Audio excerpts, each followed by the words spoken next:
Well, I don't usually like to go two times a day. I feel like one time's enough for podcasting, but I can't help myself here. We've got a situation in New York City that you need to know about, and I turn right away to the City NY's transportation expert Jose Martinez. He writes for them, and he's probably been wall to wall today after Governor Cuomo announces 1 to 5 a.m.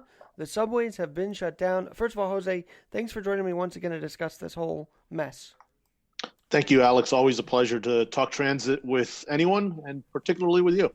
Well, let's talk a little bit. So he comes out, and first of all, was this going to be happening? Was this a speculation that was just came true today, or how did this all come about? So, what happened today is that the governor, Andrew Cuomo, announces that the entire subway system, and this is really unprecedented, the entire subway system will be closing between the hours of 1 a.m. and 5 a.m. so that stations and trains can be disinfected on a nightly basis. That's during a pandemic when the stations have been empty. Ridership has fallen more than 90%, but crime and filth have become major problems in those stations, on those trains, for those people who are still using the subway system. So the aim of this is to perhaps make things a little safer and certainly cleaner. It's not a good time for the MTA. It's not a good time for the people who still need that transit system to get around to their jobs at medical centers, at nursing homes, as home health aides, anything that's considered essential at this time. A lot of people still use the trains, but the situation is not good. So what we had seen in recent days was a lot of back and forth between the governor and between the mayor over what to do with the subway system. And today we get to the point where Cuomo says, all right, enough. This is what we're doing. We're shutting it down every night between 1 and 5 a.m. Jose Martinez, I know that the governor has the ultimate control over the MTA, right? But I could That is also correct. sense he has a very got a bit of a thing against De Blasio. You could just sense every time he talks about it, he wonders what happened to this mayor and whether he took control. But how much could De Blasio have avoided this situation? Well, I'll tell you, the two politicians have often been frequent combatants over the last several years, and that has been the case again in the matter of what to do with the subway system. De Blasio at one point had called on the MTA to close terminal end of line stations so that they could be cleaned. The MTA said no. Now you have it where the governor says that at the recommendation of the MTA, this is now going to happen where every night there's going to be daily disinfecting of subway stations where the homeless population has become a problem. But, you know, the MTA is a state authority. It's the chairman and many of its board members are appointed by the governor. The governor has ultimate say over the MTA. But, and this is very important, the mayor has a role to play as well, in that the mayor is in charge, if you will, of the NYPD, whose transit bureau patrols the subway system. So there's very much a role for the NYPD, for the homeless service agencies to play here in terms of trying to make for a safer environment for those people who are still using the subway system at this time. And again, the ridership has all but disappeared. More than 90% drop in ridership. You think about that and where we were before this, when you had more than 5.5 million people using the subway on weekdays. That's enormous. That's an enormous loss. But you do not want stations that are desolate, filthy, or dangerous. Not at all. Jose Martinez, who we're talking to. And so, yes, there's a lot they could do now. I understand. Well, first of all, you told me the number of ridership in the middle of the night is still 10,000. Is that right? It's about 11,000 people using the subway during that 4-hour window. And that's the lowest ridership. So the governor explained today that that's a good time to get in there, to do the work, to do the deep cleaning, to do the disinfecting, to do all the important things that will make the subway a somewhat more palatable environment during what really is a dark time for New Yorkers. Well, here's the thing, folks. I'm also airing this tomorrow because the drive time's over now. Like, but I want to get everybody prepared. And then tomorrow, maybe send in your observations of what you see to Jose Martinez. Jose, where can they find you to actually report what it's been like after this period for regular riders? Well, I'm at a nonprofit news outlet called The City. I'm a veteran reporter here in the city of New York. But about a year ago, when we started up The City, I joined here to cover transit for thecity.nyc. So you can look us up there. And I have to say, it's been a real privilege to work with talented reporters, hardworking reporters who have cranked out a lot of unique stories. And not to toot our horn, but a lot of the stuff that we've done has then resulted in coverage by other outlets. And I think that early on, we were on to something in terms of the homeless issue in the city, in terms of the crime problem in the subway. We reported about the increase in robberies, in terms of the MTA even flirting with the idea, thinking about bringing in the National Guard and extra security in the subway stations, I've heard about the that theory number of too, the incidents National where there Guard. have been Yep. unruly people Yeah, in the the National subway Guard. system, slowing service. The National Guard has definitely been mentioned when it comes to the NYC subway. But do you think we'll eventually get to that point, or no? Right now, what the MTA has done is they have brought in their own police department, the MTA PD, to supplement the NYPD, in addition to bringing in some uniformed security officers, all of this to beef up the uniform presence, as they call it, in these stations, to try and bring some bodies back to platforms, which are really desolate right now. And I talk to riders all the time. I talk to workers all the time, and they report that it's creepy right now. All you need to do, as I've done in my reporting, is look at the number of incidents where unruly people are causing all types of problems in the subway. I reported the other day about a brawl between a guy who had brass knuckles taking on a guy with a chain.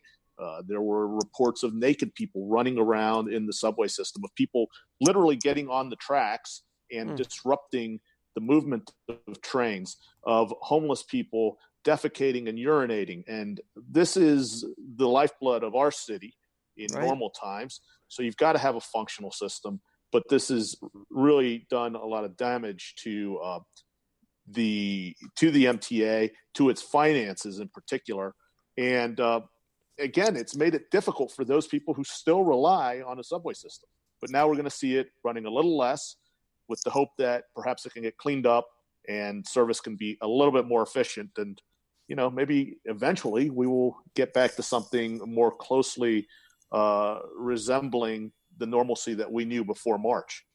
Well, as March hit, there were a couple of things. First of all, April hit actually, De Blasio said, "Hey, if you see subway crowding, report that." Was there many reports of that? Did anybody call in the 301 to say, "Hey, there's an overcrowded subway," or did people feel that was an overreach of the mayor? Well, De Blasio's been asking people to drop dimes on each other in terms of lack of social distancing. That's not just in the subway, but on the streets. But, going back, we're going into March here, where the advice from the public officials was, look, if you got to take the subway, wait for the next train. Do not get into a crowded train. But really, it wasn't until about March 20-something that the MTA significantly reduced service. And that wasn't just because of the coronavirus. It was, a factor of having fewer workers who were out sick, workers who were infected, workers who were hospitalized, quarantined because of the coronavirus. And you don't have enough crews to run trains. You got to reduce the frequency. This week, we did report that the C train, which had been on the shelf for about a month, is now back. The Q train is going to be running a bit more frequently starting Friday. And the 2 and the 4 lines are running a little bit more frequently. And this is all a product of the MTA having more workers coming back on duty. But let's not kid ourselves. The MTA has taken a tremendous hit. It has lost close to 100 workers, very tragic loss of life from bus drivers, track workers, train operators, station agents, all types of transit employees have died as a result of this. Well, and thank God they're getting testing now. That was a big story earlier this week as well. But Jose, is there really a chance that people would just?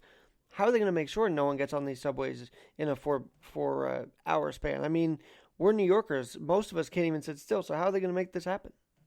It's going to be tricky, and it's going to be very challenging. The governor referred to this as one of the most challenging undertakings ever taken on by the MTA. This is what he said, quote, "This is going to be one of the most aggressive, creative, challenging undertakings that the MTA has done. It's going to require the MTA, the state, the city, the NYPD to all work together." And, anybody that follows things knows that that's not always easy to have all these entities working together, but it really serves the well-being of the city and the public interest to have a functional transit system, particularly at a time when you have so many people who absolutely need it to get to their jobs. Well, right, and I know that the homeless, in addition to the subways being removed from there, they're going to put them in hotels. We'll see how that plays out as well. Yeah, you have police officers now going in the stations along with social services workers in efforts to get some help for people who really do need it.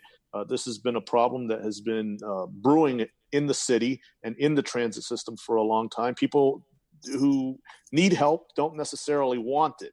They don't want to go to shelters for a variety of reasons, among them that they feel unsafe in the shelter. So a lot of ideas have been floated about using vacant hotel rooms now when you have a city that's, where the hotel rooms are empty, using them as makeshift shelters, if you will.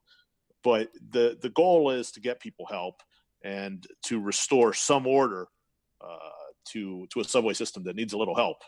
Could this help Or us a lot in the of it. long? Yeah, a lot. I mean, the E train has always been the most notorious for the end of the line, and those that are homeless, they kind of congregate there. But is this a possible way to just eliminate that kind of lingering homelessness on the subways, or will it just get back to normal once all this is done? And That all remains to be seen. It's a larger social question of how does this city deal with its homeless issue, which, as we've reported in the city, is a problem that has grown in recent years, that has had a strange shelter system, and the spillover, it goes right onto those platforms, on those benches, onto those trains. There's no question that there's a lot of factors involved here: public safety, public health, social services, and they all have to work together, because you don't want this problem to continue or to get worse, because we are in for some tough times in this city as a result, and in this country and on this planet as a result of this pandemic. But you really, they want to try and control this before it gets worse, and really things are already plenty rotten in the transit system. Jose Martinez, who I'm talking to, Jay Martinez, NYC. And so, I guess now That's other on question, Twitter. Follow. That's on Twitter. Yes, sir. Could we see arrests during this 4-hour plan? And to piggyback off of that, what did you see in 9/11? What was the response with the transit system back then after the attacks? And how different is it now? Well, it's a different vibe entirely. That was a dark time, and that certainly strained the transit system as well. But this has something of it's a longer lasting impact in terms of how it affects people's psyches, how it affects their relationship with mass transit.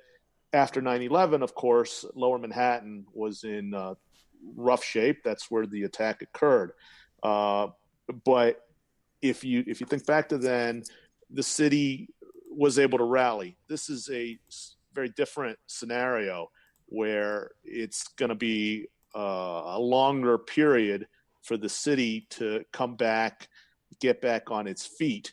And I think for the public transit system, it might even be longer, because, like I mentioned, the impact that this has on people's psyche, it's tricky. Will people want to go back to a transit system Will they have confidence being in such tight spaces? Like, for instance, riding the Lexington Avenue line at rush hour. You sometimes get up and you're nose to nose with people in there, or Right. nose to armpit, and it's so crowded. So how do people return? I've been asking questions about that. It's really going to be a very interesting time to cover this, as it always is, but I think this is particularly interesting given the challenges that will face the MTA in terms of its finances, in terms of its service levels, in terms of its relationship with a public that has traditionally been somewhat skeptical toward the MTA. Now, obviously, this week was really up your alley with the whole MTA and the subways and everything. Have you been following these briefings though from day one? How have you rated their response to this through their briefings? One of the things that I've listened, I have followed them. I pay particularly close attention when the issues that I cover most closely, transportation, come up. So it's something that we're all watching, we're all paying attention, and I've always got my ears tuned up for whenever they mention the subway. And this week in particular, it is taken off. I think everyone is sufficiently disgusted by some of the images that have come out of this, by some of the reporting, which I mentioned earlier about the unruly behavior, the increase in crime, and just the general vibe. So all of that, you put it together, and now you're seeing really a focus on something that is so important to our city and to our region. Do we see arrests? I kind of want to get your thought on that. Do we see arrests between 1 and 5 now, or will people, obey this? I don't know. Look, the police officers, the NYPD, the MTAPD, they're going in there, I think, to make an effort to get people off of the trains, out of the stations, and steer them towards some form of help, some form of social service. Now, if you have an unruly situation, if you have someone who is going to be willing to brawl with a bunch of police officers, that could be a different story. Hopefully it doesn't come to any violence in the subway system. There have already been multiple murders just in this short time that this has been going on, including an arson fire back in March that killed a train operator that investigators believe was set intentionally. So the goal is to not have this slip any further into a dark hole. You tackle the city on a lot of your things. So have the MTA workers been wearing their masks? I feel like that was a topic that's been kind of mentioned to me, that maybe these guys aren't wearing their masks. In early March, the MTA was recommending, per the advice of the Centers for Disease Control and their own uniform policy, that workers not wear masks. And then I reported about bus workers who wanted masks, who were pushing for masks, and they were being told no, even though there was a stockpile of masks in the bus depots. That all changed. The MTA has since given out north of 1 million masks. They've increased their supply of gloves, of disinfectant, of hand sanitizer, and all in an effort to try and make for a safer working environment. But I don't think you can get around that number, which is really high and very sad, of the number of transit workers who have died as a result of coronavirus. And the MTA has said it will pay their survivors of those people who died from this $500,000. That's really amazing, actually, out of all this. Luckily, though, I mean, there has been many deaths. There has not been many deaths on the subway system, or has there been via COVID-19? Is there any stats on that? Well, who's to say at this point? You really need to get full reports from the medical examiner. But I did do a story in thecity.nyc a few weeks back about deaths in the train. There was one morning when two people died. One in a terminal station in the Bronx, the other on board a train. I believe it was a J train in Brooklyn. And that one, the J train, it was noted in the report that this woman was vomiting on a platform and that she exhibited symptoms of COVID-19. That's just something that went into the internal report. But all of this is going to be interesting to continue to follow, because this is something that's really not going away anytime soon. One more question for you. I know you got to get back on deadline, so thanks for taking time to do this. But isn't it a miracle that we hadn't shut down the whole subway system like was speculated early on? Well, it's rare. It's very, very rare for the New York City subway system to shut down. In my years covering the system, it closed during Hurricane Sandy back in 2012. It closed the year before that for, I think that was Hurricane Irene. So they closed it to protect the equipment. Closed during some other blizzards that really didn't turn out to be much. So it's always precautions that are taken during blackouts, during blizzards, during big storms, hurricanes, or labor unrest. In this case, it's unusual that the MTA is taking the step of shutting down for 4 hours every night the entire system for daily disinfectant, because that's a public health move, and it's a move that's geared at putting the system back in a better working order. Well, I know they were doing a darn good job trying to do every 3 times a day disinfecting, and I guess now the number's going to jump up. So we'll have to see. Jose Martinez, the City NY, thanks so much for joining us tonight. Oh, thank you, Alex, for having me. Always a pleasure. Thank you very much. And for those who missed it tonight, you can catch it tomorrow morning, because I just feel this conversation is so important, and I want the listeners here to hear this conversation again with Jose Martinez. So we'll do it all again tomorrow morning. Talk to you soon.